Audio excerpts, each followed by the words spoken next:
Bueno, es que el específico va sobre conservación de ecosistemas fluviales. Lo que vamos a hacer es intentar aplicar una serie de índices de calidad ecológica. Son unos índices que miden el estado de conservación de los ecosistemas acuáticos y de las riberas o de los ecosistemas riparios asociados a estos sistemas fluviales.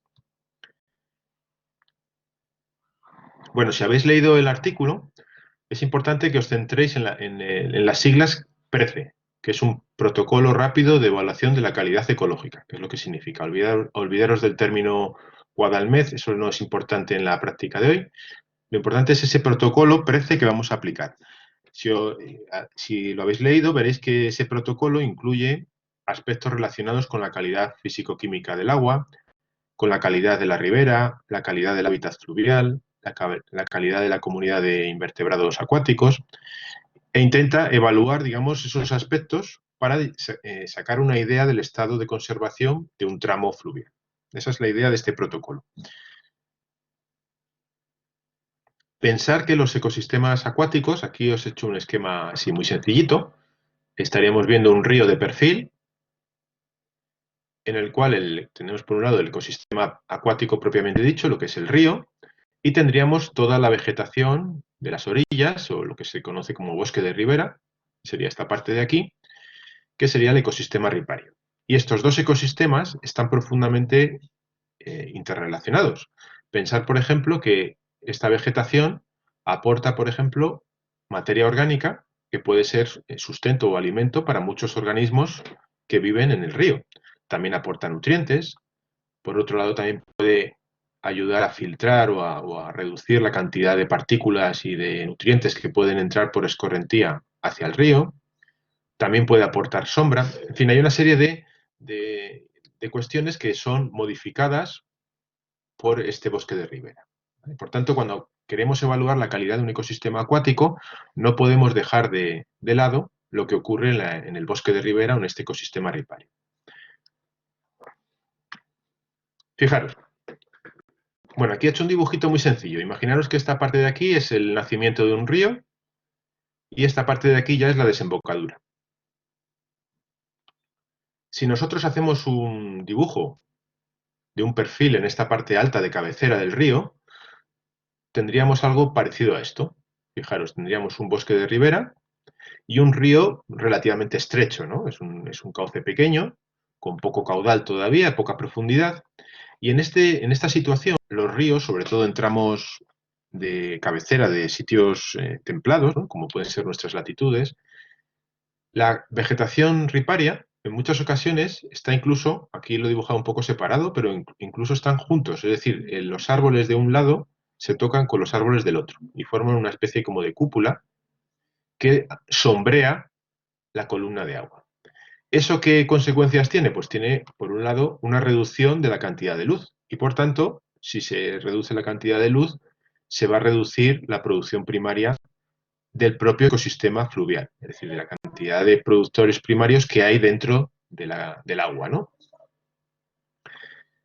Si se limita la producción primaria porque hay un sombreo de la vegetación, quiere decir que estos organismos que viven en ese ecosistema fluvial de cabecera van a necesitar la materia orgánica que se produce fuera de ese ecosistema fluvial, es decir, la materia orgánica que se está produciendo en este bosque de ribera o en este ecosistema ripario. Es decir, que esas comunidades de organismos, de peces, de invertebrados, muchas de esas especies dependen de esa materia orgánica para poder subsistir. Es decir, es un ecosistema heterotrófico. ¿Vale? Depende de lo que aportan principalmente los productores primarios de fuera de ese ecosistema fluvial. Otro factor en el que influye la vegetación riparia es que al sombrear la columna de agua, también ayuda a que la temperatura sea más estable a lo largo de todo el año, incluso dentro del propio día. Por ejemplo, pensar que a mediodía, cuando el sol está en la parte más alta, si hay un sombreo en primavera, por ejemplo, o en verano, de la columna de agua, la temperatura de esa columna de agua no va a aumentar tanto. Y por tanto, la estabilidad térmica, es decir, las diferencias entre las temperaturas máximas y mínimas del agua a lo largo del día o del mes o incluso del año, van a ser más estrechas, es decir, va a tener más estabilidad térmica.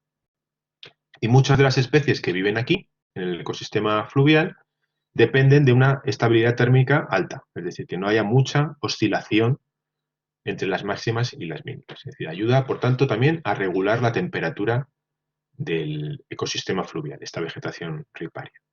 ¿Qué ocurre según vamos descendiendo desde la cabecera hacia la desembocadura? Bueno, pues que el río se va ensanchando. Aquí no he dibujado los arroyos o ríos que van a morir a este río, pero irían ganando cada vez más caudal.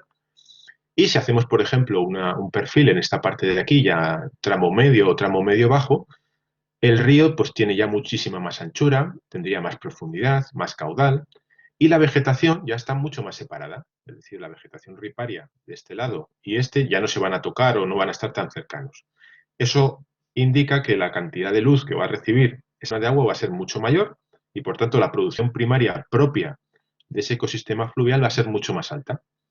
La oscilación térmica también va a ser más grande, es decir, va a haber más diferencias entre las temperaturas más altas y las temperaturas más bajas. Ese sistema o ese ecosistema fluvial ya es autotrófico, es decir, ya va a tener una producción primaria propia suficiente como para mantener las comunidades de organismos que viven en ese río. Por tanto, iríamos desde unas comunidades o unos ecosistemas heterotróficos hacia ecosistemas autotróficos.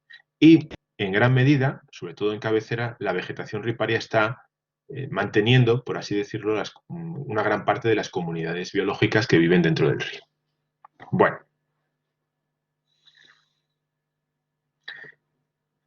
ya hemos visto que tenemos una serie de características de la vegetación riparia o de vegetación de ribera. Tenemos un ecosistema fluvial que tiene una serie de comunidades de organismos que viven dentro, pueden ser pues, comunidades de peces, comunidades de macroinvertebrados, de productores primarios, etc.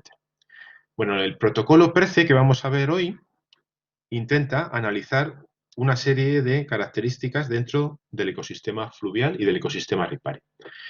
Y si os habéis dado cuenta al leer el documento, habla de que es un protocolo rápido de evaluación de la calidad ecológica.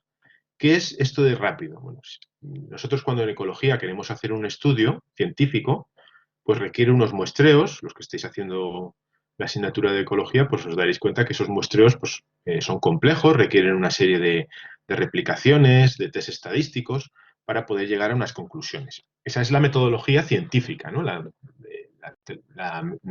metodología que intenta aplicar a lo científico.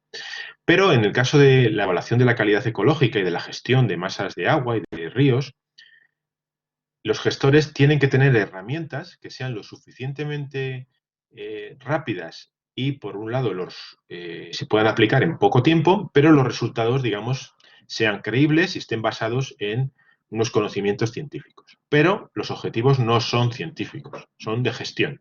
Entonces, cuando nosotros vamos a gestionar un río, no podemos estar dedicando muchos días, incluso meses, a realizar unos muestreos muy costosos que nos impedirían tener una idea de cómo se encuentra, por ejemplo, una cuenca hidrográfica. Entonces, lo que hacemos es aplicar este PREC, este protocolo rápido de evaluación de la calidad ecológica. ¿Cómo lo hacemos? Bueno, pues lo que vamos a ir es, a lo largo de una cuenca hidrográfica, es seleccionando una serie de estaciones de muestreo o de puntos de muestreo donde vamos a aplicar estos índices de calidad.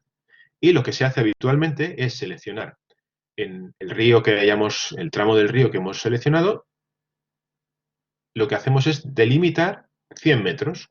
Imaginaos que el agua, la corriente va en este sentido. Lo que hacemos es delimitar 100 metros de longitud aproximadamente de ese río. Y en esos 100 metros, ahí vamos a aplicar, en el caso de la práctica de hoy, aunque ya os digo que hay más índices, pero en la práctica de hoy lo que vamos a hacer es aplicar el índice QBR, que es un índice de calidad del bosque de ribera, que lo aplicaremos lógicamente en todo lo que son las orillas y la ribera del río.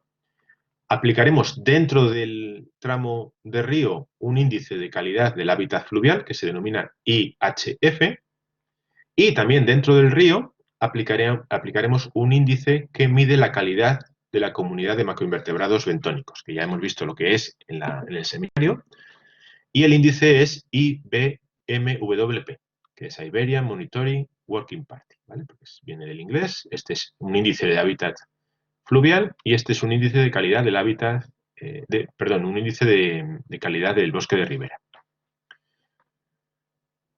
Bueno, esto ha quedado claro. Vamos a continuar y vamos a intentar desarrollar el primer índice. El primer índice que se aplica, aparte de la calidad físico-química del agua, que no lo vamos a ver en esta práctica, sería el índice de calidad del bosque de ribera, que las siglas son QBR, que no tiene nada que ver con el nombre en castellano porque se desarrolló por un grupo en catalán y viene de ahí, ¿no? Del catalán. Pero básicamente es un índice de calidad del bosque de ribera. Y como hemos dicho antes, lo que va a aplicar este índice es sobre el ecosistema ripario, que sería esta parte que he dibujado aquí y esta otra parte que he dibujado aquí. ¿Ok? El índice lo que hace es definir como dos áreas. Dentro del bosque de ribera define lo que es la orilla y define lo que es la ribera. Y la orilla no es lo que nosotros intuitivamente podemos entender donde acaba el agua, ¿no? Y empieza el suelo, ¿no? O el ecosistema terrestre. La orilla, para este índice, es toda la superficie de la del área terrestre adyacente al río, que es ocupada por el agua durante las avenidas ordinarias. ¿Vale? Cuando se producen crecidas normales en los periodos de lluvia, pues hasta donde llega el agua, eso se considera orilla. Y la ribera sería todo el terreno que es inundado durante las avenidas extraordinarias. ¿Vale? Con lo cual hay como dos áreas. La orilla, que sería una parte de este lado y otra parte de este otro lado, y la ribera, que sería una parte de este lado y otra de este lado. ¿Ok? Visto en superficie, pues imaginaos que el río, estamos en nuestro tramo de 100 metros, que sería este de aquí, pues la orilla probablemente tenga, pues sería una zona de por aquí. Esto se puede calcular con modelos hidráulicos. Y la ribera, pues sería un terreno mucho más grande. Cuando hablamos de ribera, puede ocurrir que la ribera de nuestro río que estamos estudiando no tenga nada de vegetación, ¿vale? No confundáis donde está la vegetación con lo que es la ribera, ¿vale? Puede ocurrir que toda esta ribera esté ocupada por cultivos. Es ribera, lo que pasa que no tiene la vegetación potencial que debería tener en condiciones naturales, ¿vale? Eso es importante, no confundáis lo que está ocupado por vegetación natural, por chopos, sauces, olmos, etcétera, con lo que potencialmente es la ribera de ese río. ¿Ok? Bueno, una vez que tenemos eso, una vez que vamos a nuestros 100 metros y hemos delimitado la orilla y la ribera, aplicamos este índice. El índice, luego lo veremos, tiene una serie de preguntas, hace una serie de cuestiones que se responden observando en esa orilla y en esa ribera las características, si las cumple o no. Y a partir de ahí se va dando una puntuación. Al final, nuestro índice, que va desde 0 a 100, 100 es la máxima calidad y 0 pues es que no hay nada de ribera, no hay ningún tipo de vegetación, podemos ir, si veis aquí en la parte inferior, nuestras puntuaciones pueden ir en estos rangos. En función de estos rangos se considera un nivel de calidad. Veis aquí, por ejemplo, si nos da un valor de entre 30 y 50, se considera que ese bosque de ribera tiene una alteración fuerte y mala calidad. Si, por ejemplo, nos da 75, entre 75 y 90, nos está diciendo que el bosque está ligeramente perturbado y la calidad es buena. Con todo esto podemos ir dando un color, aquí viene un código de colores, que va desde el azul hasta el rojo, indicando la calidad ecológica de ese bosque de ribera. Si sois los gestores, por ejemplo, de una cuenca hidrográfica y habéis muestrado en muchos puntos a lo largo de esa cuenca, podéis hacer un mapa con un código de colores que nos va indicando el estado de conservación de las riberas de esa cuenca hidrográfica.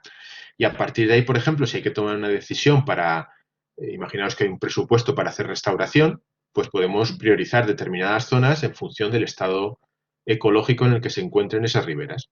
Y eso nos ayuda como una herramienta fundamental en la gestión, en este caso, de la vegetación riparia.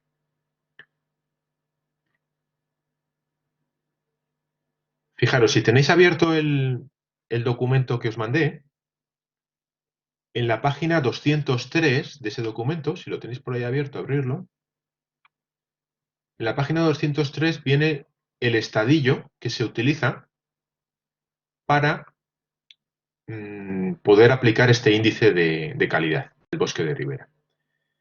Es un es un estadillo que se basa en un protocolo. El protocolo con detalle viene en la página 197 del documento. Es el protocolo 4, QBR, índice de calidad del bosque de ribera. Y básicamente este protocolo se divide en 4 bloques. Hay 4 bloques. Cada bloque, su puntuación va desde 0 hasta 25. Y no puede ser ni inferior ni superior a 25. Ahora veremos qué sentido tiene esto. Por tanto, si nos da el máximo de calidad en cada bloque, pues el máximo sería un 100 y el mínimo sería un 0. Vamos a abrir el documento para que veamos con detalle alguna pregunta. Por ejemplo, a ver, lo tengo aquí. Vamos a ver. Fijaros, aquí tengo el estadillo.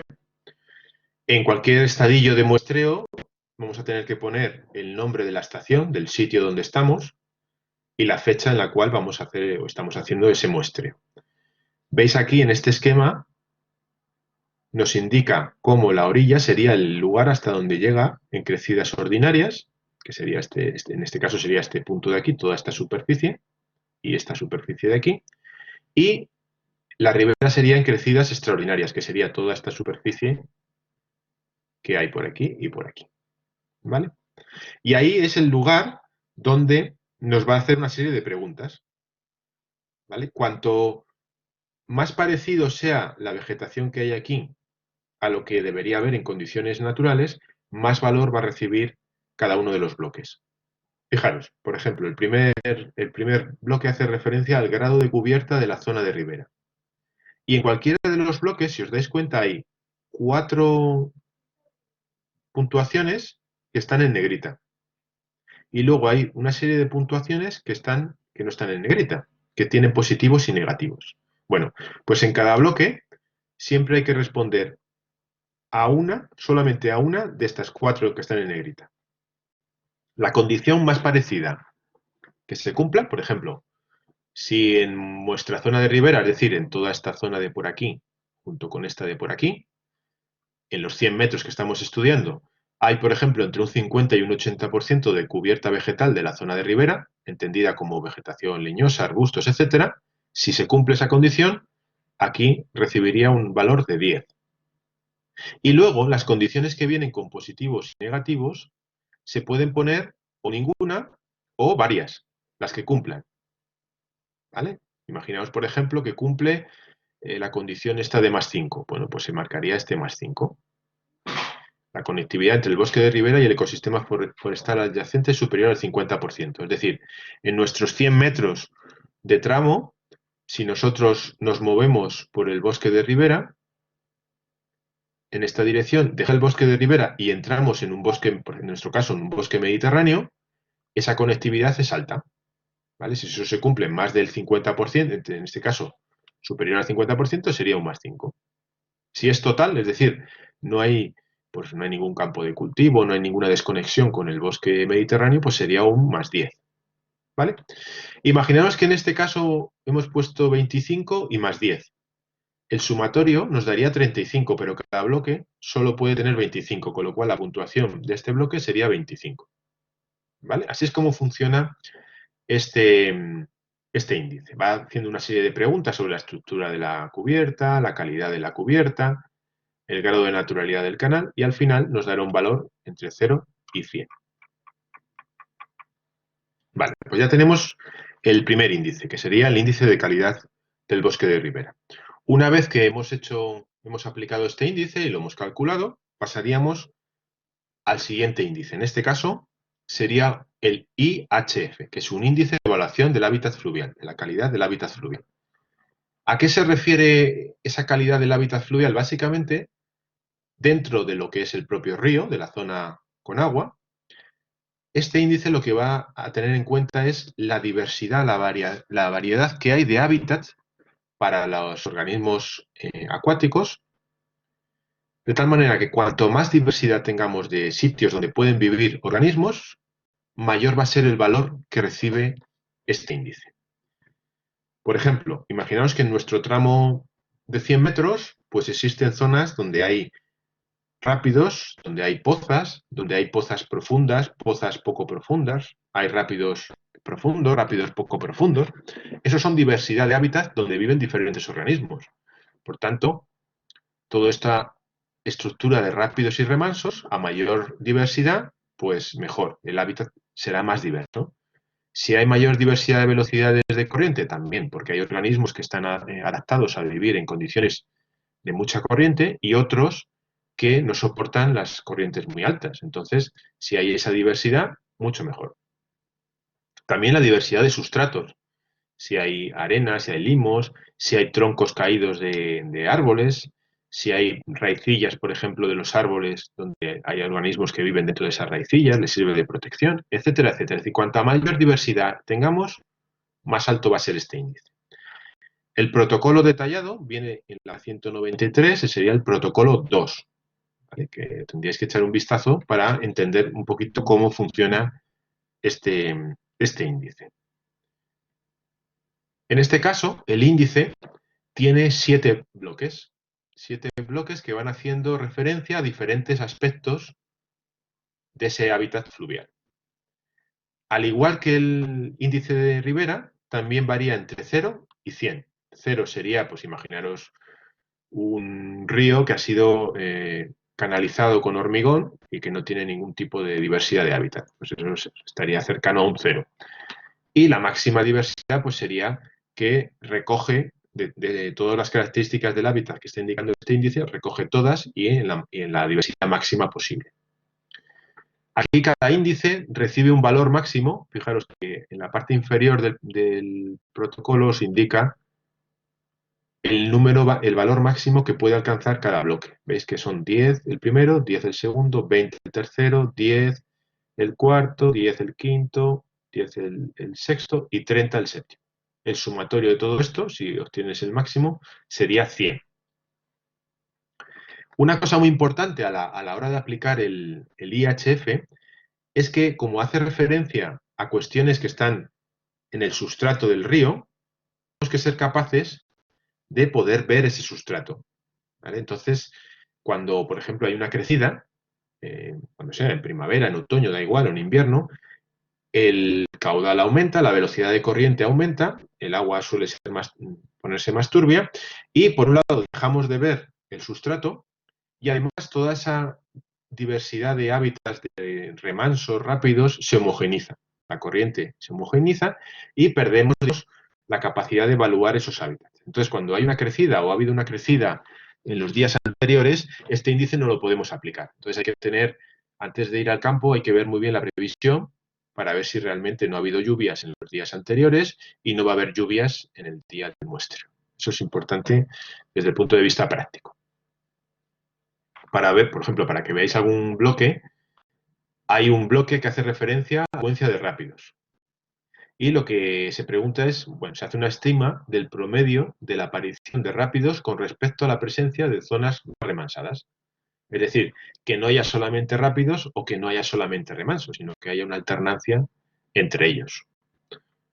Por ejemplo, también se hace referencia al porcentaje de sombra en el cauce, lo que hemos hablado al principio del bosque de ribera. Se estima, esto es todo visual, por eso es un protocolo rápido, la cantidad de sombra que proyecta la cubierta vegetal sobre la columna de agua. Y esto está en relación con los productores primarios, ¿sabéis? Por lo que hemos dicho antes. Bueno, y así sucesivamente se irían respondiendo a diferentes aspectos de este índice.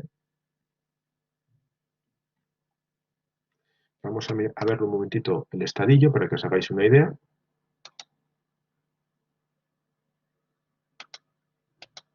Fijaros, este es el estadillo que se utiliza para calcular el IHF. De nuevo, tenemos que indicar la estación, la fecha y la persona que hace el muestreo. Y veis, cada uno de los bloques tiene una serie de cuestiones, de preguntas. Por ejemplo, en este caso, vamos a ver, por ejemplo, la composición del sustrato, lo que hay en el lecho fluvial. Pues nos pregunta por el porcentaje de bloques y piedras.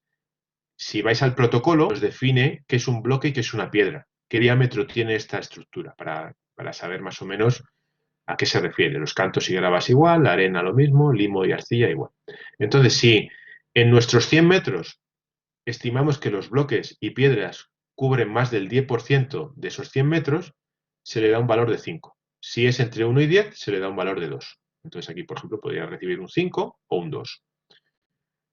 Lo mismo para el porcentaje de gravas, para la arena y para el limo y la arcilla, de tal forma que puede ser 2 o 5, 2 o 5, 2 o 5, 2 o 5. Y esto daría un total. Es el bloque 3. Imaginaros que nos sale un total de todos 5. Luego sería 20. Pero el bloque 3, composición de sustrato, el máximo es 20. Bueno, pues sí podemos ponerlo. Podemos poner 20 porque el máximo es 20. ¿Ok? Y así con todos ellos van haciendo una serie. Veis que son preguntas relativamente sencillas de contestar, sin necesidad de un tiempo prolongado.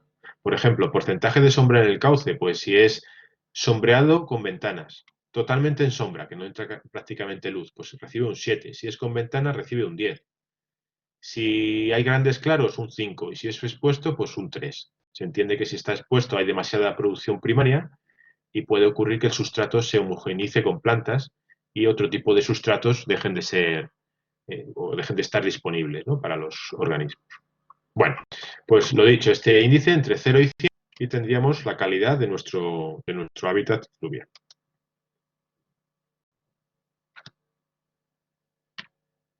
Y finalmente, el protocolo 3 se aplica a la calidad de la comunidad de macroinvertebrados bentónicos, que ya vimos lo que era en el tema o en el seminario de TATC que dimos en clase. Esto es un índice biológico de calidad ecológica. Es decir, lo que hace es analizar la composición taxonómica de la comunidad de macroinvertebrados y en función de los taxones que encontramos en esa comunidad, obtenemos un valor numérico. Ahora explicaremos ese valor numérico en qué se basa.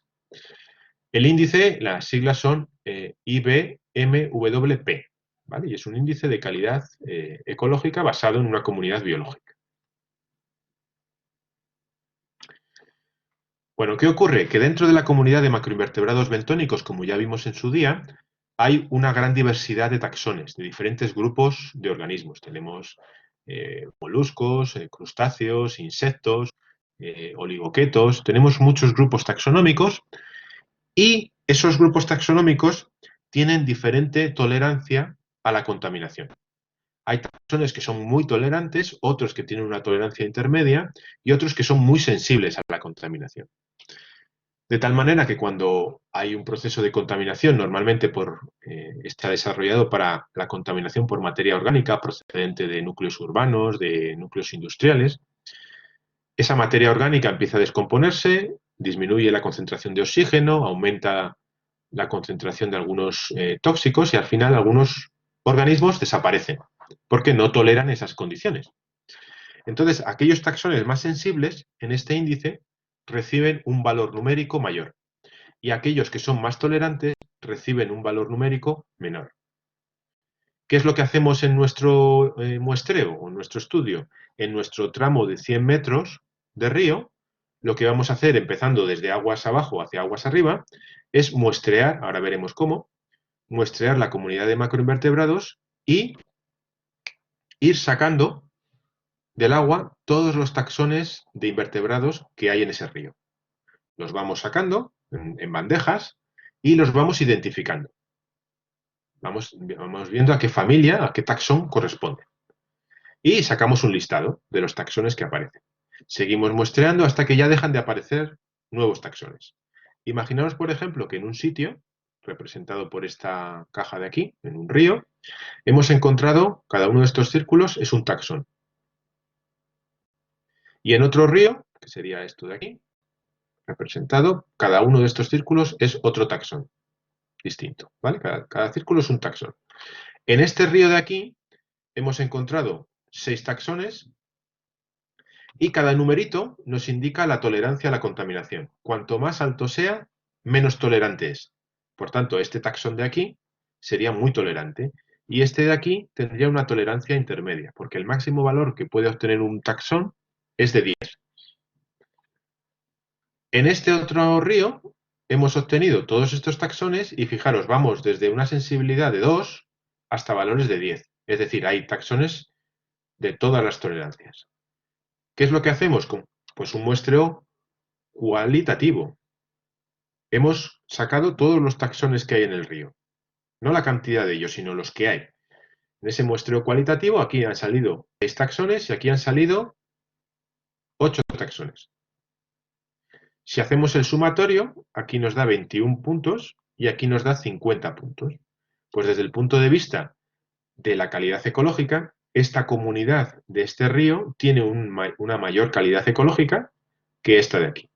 Nos puede estar indicando que esta comunidad está siendo afectada o ha sido afectada por algún tipo de vertido o algún tipo de contaminante que ha hecho desaparecer algunos taxones. ¿Ok? Por tanto, nos basamos en un muestreo cualitativo con el listado de taxones que aparece en nuestros 100 metros de río.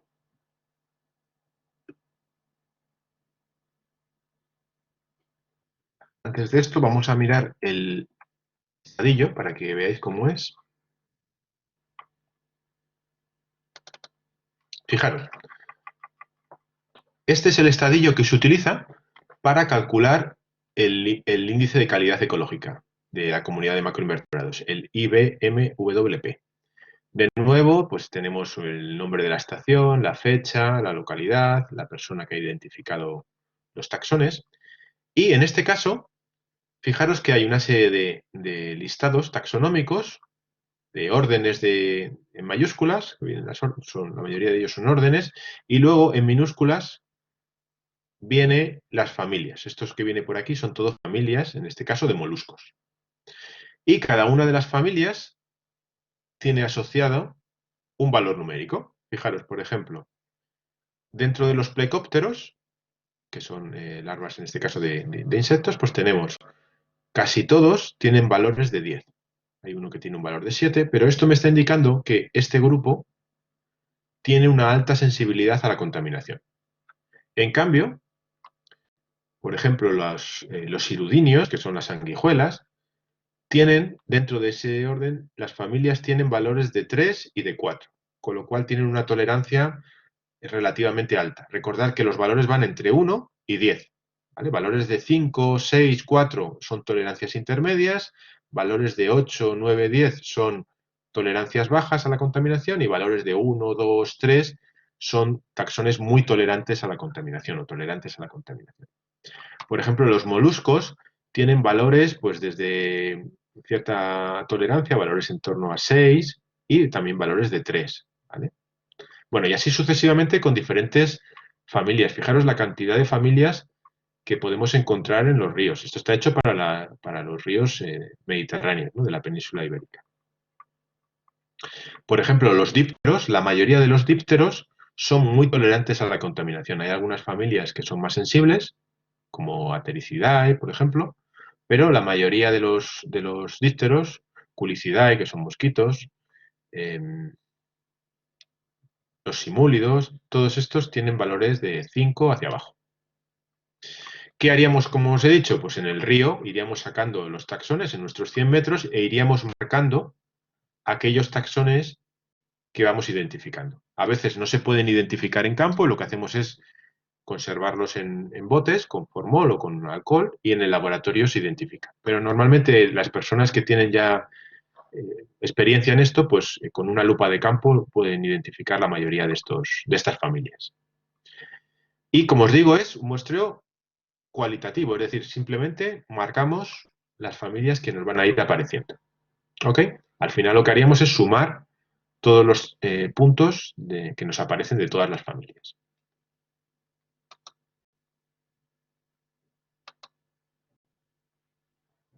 Bueno, vamos a seguir.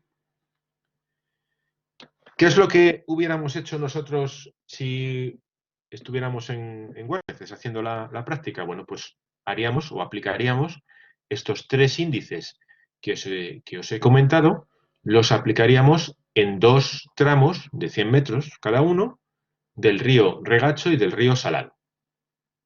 Os voy a mostrar, aquí, bueno, aquí en el mapa viene con detalle, pero os voy a intentar mostrar en el mapa general, a ver si lo consigo. Vamos a acercarnos a Güemes. Bueno, todo el mundo se localiza, por aquí estaría Alcalá, la Nacional 2. Vamos a buscar Sigüenza, a ver si la encuentro. Sigüenza la tenemos aquí.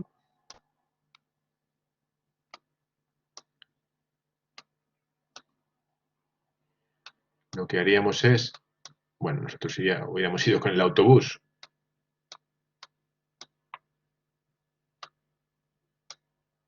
A ver si lo localizo porque tenemos aquí el río Henares. ¿Vale? Todo esto es el río Henares. Y aquí tenemos el río Salado, que es un afluente del río Henares. ¿Okay? El río Henares iría en este sentido. Y aquí en Baide se junta con el río Salado. Y nosotros pues haríamos nuestro muestreo en Güemes del Cerro. Básicamente estaríamos aquí en el albergue, que es esta zona de aquí. Y lo que haríamos es salir, bueno, del albergue e irnos al río Salado, que es este de aquí. Fijaros que el embalse está aquí arriba. Y luego estaría el río Regacho, que sería este de aquí, que es un afluente del río Salado. Entonces, nuestro estudio lo haríamos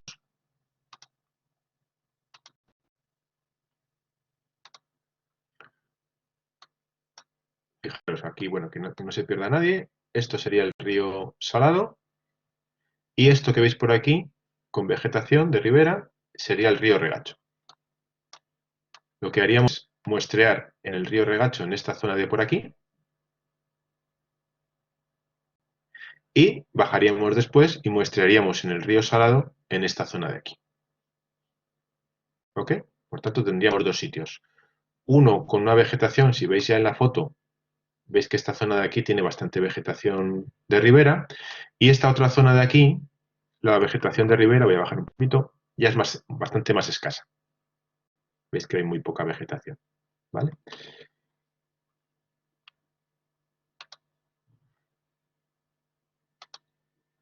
Bueno, básicamente, como os he dicho, serían esos dos tramos, río Salado y río Regacho. Aquí un poquito con más detalle. Y vamos a ver lo que han hecho otros compañeros otros años para que os hagáis una idea de cómo se hacen estos muestreos.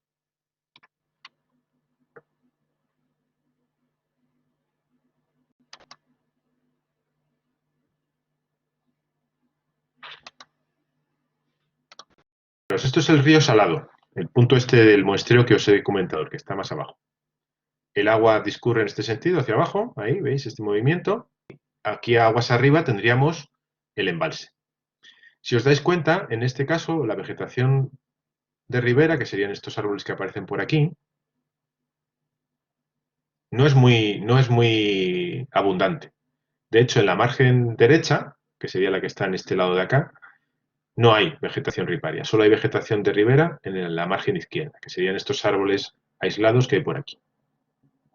¿Vale? Entonces estaríamos hablando en este caso de una ribera bastante escasa.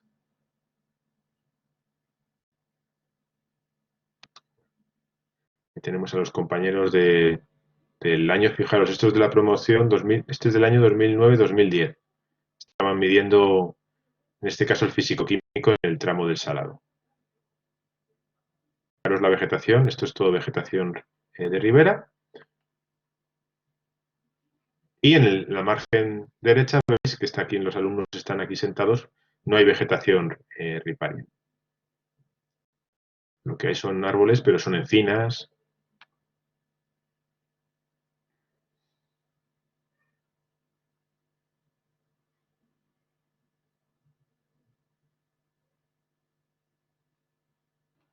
Y este otro tramo que os voy a poner aquí es el tramo del río Regacho, que es un río totalmente distinto morfológicamente, en el número de hábitats presentes, es bastante más diverso que el río Salado, que en ese tramo está afectado por la regulación de caudales del embalse. Claro, esto es por ejemplo, de un rápido, una zona de rápidos, y aquí en la orilla, pues no se aprecia bien, pero veis, aquí hay raíces de árboles que están saliendo. Estos todos son recovecos, huecos, donde pueden vivir pues, invertebrados, algunos peces, alevines, etc. ¿Veis? El sustrato es muy diverso, hay rocas de diferente tamaño. A ver si Avanzamos un poquito. Fijaros aquí cómo hay restos de vegetación del bosque de ribera que han caído dentro del agua, y esto también es refugio para muchos animales, también es alimento. Hay muchos detritívoros que se van alimentando de esas hojas, esa madera que se va pudriendo. Y esto sirve, por ejemplo, imaginaos que hay una crecida. En el momento en que hay una crecida, los recovecos que hay por aquí dentro sirven de refugio para muchos animales para no ser arrastrados aguas abajo. Entonces, todas estas estructuras van a ir aumentando el índice de calidad, el IHF, por ejemplo. Y luego, ¿cómo se muestrean los macroinvertebrados? Pues fijaros, aquí tenemos, a ver si lo vemos, a un compañero muestreando invertebrados acuáticos. La corriente viene en este sentido y con esta red de mano que está apoyada en el ventos, en el lecho, va moviendo el pie y los invertebrados que son removidos son arrastrados hacia el fondo de la red. ¿Veis? Toda esta que veis ahí pues es materia orgánica y arena, limos y los invertebrados. Una vez que se ha muestrado, pues sigue avanzando, ¿veis? Va. Y lo que va haciendo es situar la red en el mayor número posible de hábitats que haya en el río. Zonas de rápidos, de remansos, etc. Si hay corriente, es sencillo, porque la corriente ayuda a que los invertebrados entren dentro de la red. Si no hay corriente, pues hay que hacerlo con el pie, hay que ayudar a la captura de esos invertebrados. Fijaros, ves ahí cómo va quedando restos de ramitas, arena, etcétera, y los invertebrados.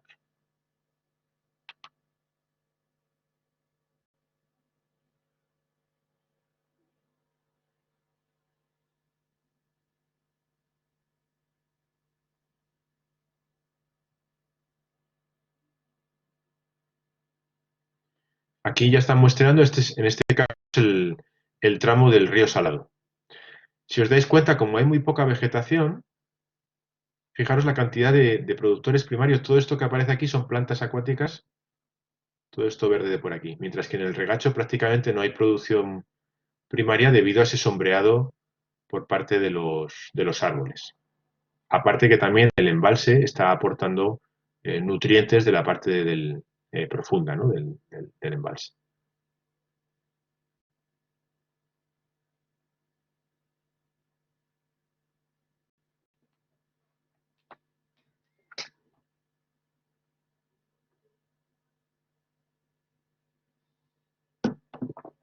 Una vez que se ha hecho el muestreo, se van sacando las redes y se va vaciando en una bandeja.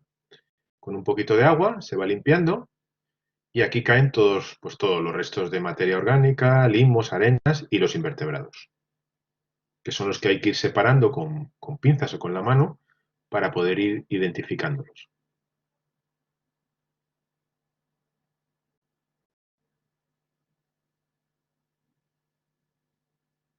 ¿Veis ahí? Pues ahí hay piedras, hay restos de plantas acuáticas, ramas, de todo. Fijaros, aquí ya se han ido separando algunos invertebrados. ¿Veis? Estos, por ejemplo, son... Bueno, vamos a darle un poquito para atrás. Fijaros, aquí hay, por ejemplo, estos que vemos aquí son plecópteros. Vale, tenemos algunos... Estos son efemerópteros. Bueno, son diferentes grupos de organismos. Esta es la bandeja donde se van separando los que ya se han, digamos, localizado en las bandejas con la muestra general, que sería esta que tenemos a la derecha, esta de aquí. Ahí sería toda la muestra con todos los restos. Y veis ahí los alumnos están con las pinzas separando. Mira, aquí hay un gasterópodo. ¿Vale? Fijaros aquí, por ejemplo, no sé si apreciáis esto que hay aquí y esto que hay aquí. Estos son anfípodos. ¿Vale? Los anfípodos son crustáceos que son detritívoros, se alimentan de los detritos, pero también, sobre todo, pues, de los restos de hojas, ramas, etcétera, que se van descomponiendo y estos organismos se alimentan de esos detritos. Tenemos, por ejemplo, no sé si apreciáis, estos puntos que hay por aquí son gasterópodos acuáticos. En fin, aunque aquí parezca que no hay nada, hay gran cantidad, todo esto que aparece por aquí, todo eso son gasterópodos.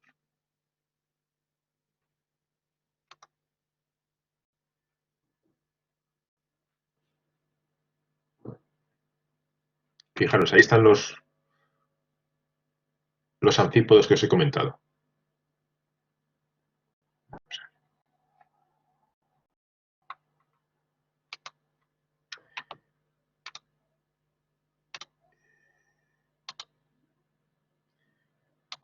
Bueno, y aquí para que veáis con detalle, otro año de muestreo en el cual había una zona, ¿veis? Esta zona está remansada con todos estos diques y aquí están los compañeros pues muestreando en una zona de poza. Veis que es más profundo y aquí hay que ayudarse con el pie para que los invertebrados puedan entrar. Esto es una zona de rápidos donde la corriente ayuda a hacer el muestreo.